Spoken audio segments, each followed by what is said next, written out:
So, well, I'm slightly uncomfortable because the first thing that I've got to ask is the most difficult thing to ask. Yeah. And I've got to be really sensitive to your feelings. And is it okay to ask you how you're coping with this whole thing without Fletch? Yeah, it's of course it's normal to ask that.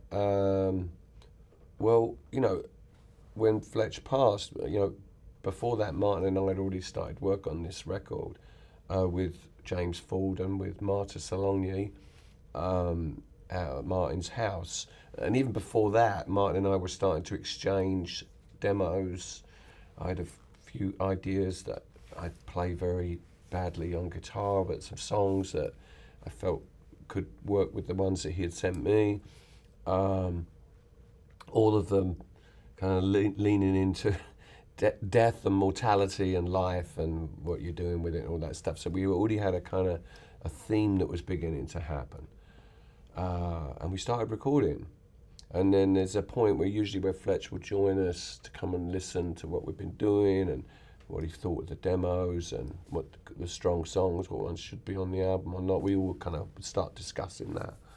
And then we got the terrible news, so everything changed. I mean, Martin and I at first, I think, well, we were on the phone together quite a bit, but with a few people as well. I mean, when I first got the call, Martin and I immediately, well, first of all, it was shocking, but we made little lists of people that we needed to call immediately because it was going to get out in the press, and it was like some people that needed to. And I had some brutal calls with some, like Daniel Miller and some people that we spoke. It was really hard, and also, I mean, it was a shock to me. And our manager rang me, and my wife gave me the phone and said, "You have to speak to Jonathan." So yeah, it was hard. I actually couldn't speak to him for. I said, "I have to call you back." I thought about a lot of things, and I'll be honest with you. The first thought that came in my head was, "I wish I'd been a bit kinder." That's a really natural thing. I mean, you know, and I remember saying that to Martin, and Martin was kind of like, "What do you mean?" I said, "Oh, we used to fight a lot." And it's a band thing, but like.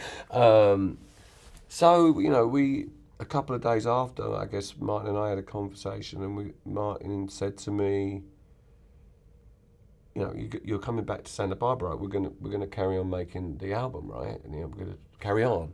It was kind of something like that, and I said, "Yeah, but you know, let's finish the record." So then it was quite different. The next half of making it work with. You know, that was the first time Martin and I were just. I mean, we had James and Marta in the studio with us, they were fantastic and just getting on with work. But Martin and I, sitting on the couch together, you know, sort of had to figure out how we were going to sort of relate together, you know, like without Fletch in between us, kind of refereeing. Yeah. Did one of you have to pick up the slack in some way? You know, I think both of us were trying to figure it out. Like, there was a lot of times where we were just talking about, you know, just nothing to do with music or anything. Fletch a lot. But yeah, I think Martin said something, maybe it came from James, but it's kind of like, you know, you two are like some weird long lost brothers or something that just met each other for the first time. And it was a bit like that. It was a bit like that, and it is still a little bit like that. But it's easier now. You know, we've done a few things together. We did our first photo session together, you know, months back, but with Anton. You know, we were recording in Santa Barbara, but we drove into to LA, and Anton had set up this big shoot where these things were standing, and he had all these props and stuff already, and.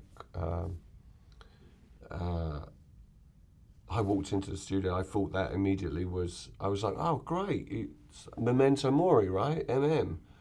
It's like, no, they're wings, And I was like, angel wings. And I was like, oh, okay, but they look like M's, so it'd be good for the cover. You know? That's funny, that's literally the first thing I thought when I saw it was Memento Mori. I immediately, but anyway, so I guess, you know, people see things in different ways, that's fine. And that was we've had a lot of those first things, first photo session. And of course, it was Anton who we've all worked together for, 35 years. Anton, and so again, just Martin and I for photos. Where's Fletch? This. That changed, of course, when Alan left the band. Then there was 3, but I mean, Alan left 30 years ago, but something like that anyway. But Fletch it's final, and I think it'll be when you lose someone who's a friend, someone that you've been that close with for so long, it's kind of surreal. Yeah. I mean, the funeral was brutal, but for everybody's family, his wife, his kids and stuff, but everybody that was there, and that was really final. It was that made it real, but still, I'm like, even the other day when we were at some TV studio in France or something, we've got lots of same people working with us, same crews and whatever, doing these TV shows and stuff, playing live. I expect to hear Fletch's voice, something, Yeah, that's very natural. Yeah. Let's go on to James, dear James Ford. Yes. Now, me and James go back a long way. He's such a great guy. He's a lovely bloke. I gave him his first radio players when he was in Simeon. Yeah. And I gave him his first gig as Simeon Mobile Disco. When That's where it started. Where it started for us was, I mean, for me, I really like the performance record Whirl. What I liked about it as well was it is performance. It's a lot. Of course it's all analog electronics, but it's performed. So that was important to me, like working with someone that. Use whatever instrumentation you want, but it's got to be like in a performance mode, like in the way that Orbital always did. Yeah, and for me as a singer as well, like I need that around me to feel that everyone else is also in a bit of a vulnerable position, and mistakes can be made, yes. And accidents happen, and things happen that are quite often. Magical in that way. Yes. Because if you go too hard, for me anyway, into sort of real Euro rack electronics and sort of real hard, that everything's hard and neat and in its place, I'm not a big fan of that. Well, then you're on a page, not on the stage. Yeah. So I'm much more comfortable on a stage. Put it that way. Yeah. Yeah.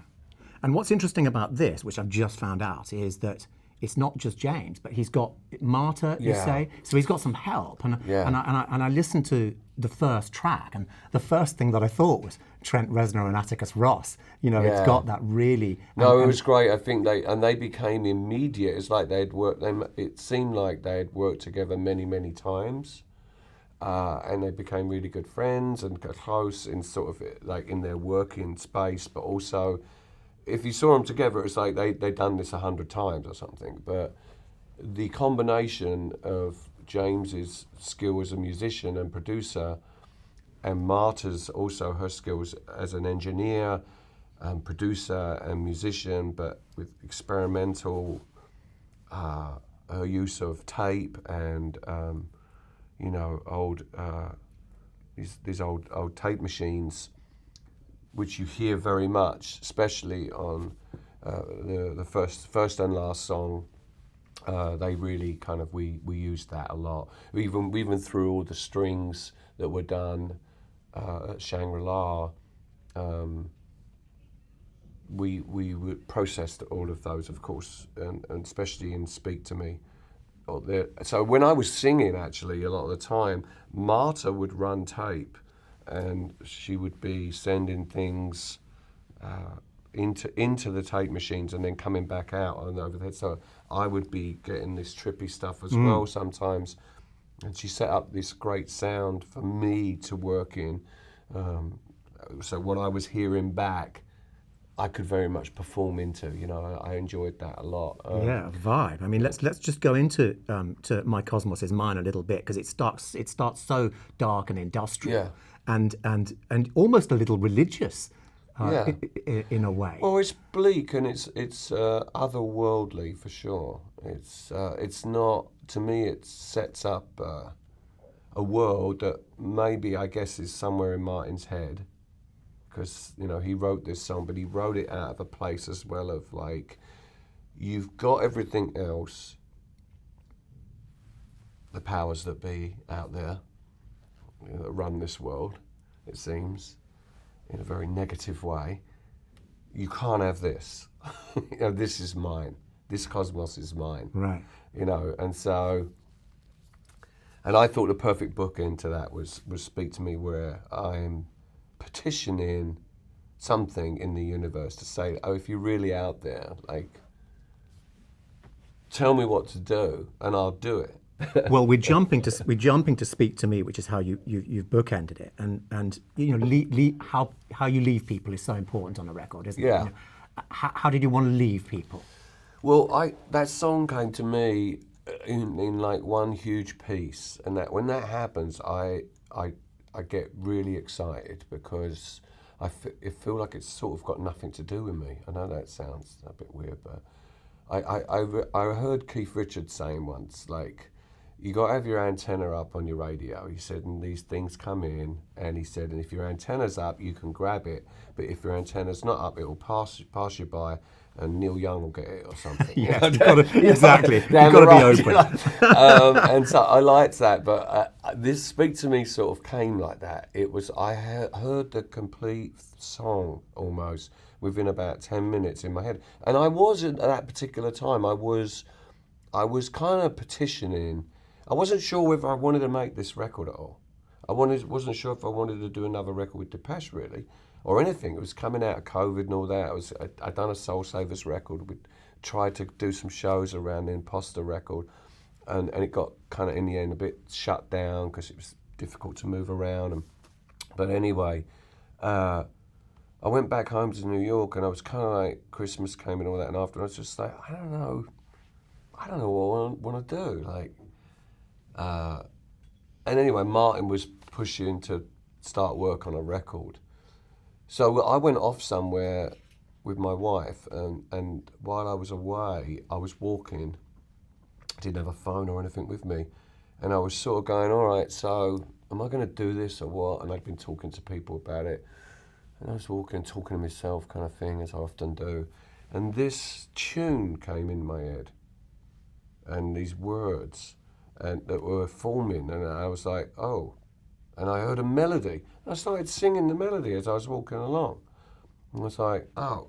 And I realised I didn't have my phone with me, so I sort of got back as quick as I could, and I pulled out my phone, and I literally sang the song down almost word for word with the melody. And it changed a little bit, you know, in terms of the words, but generally the core of it was there.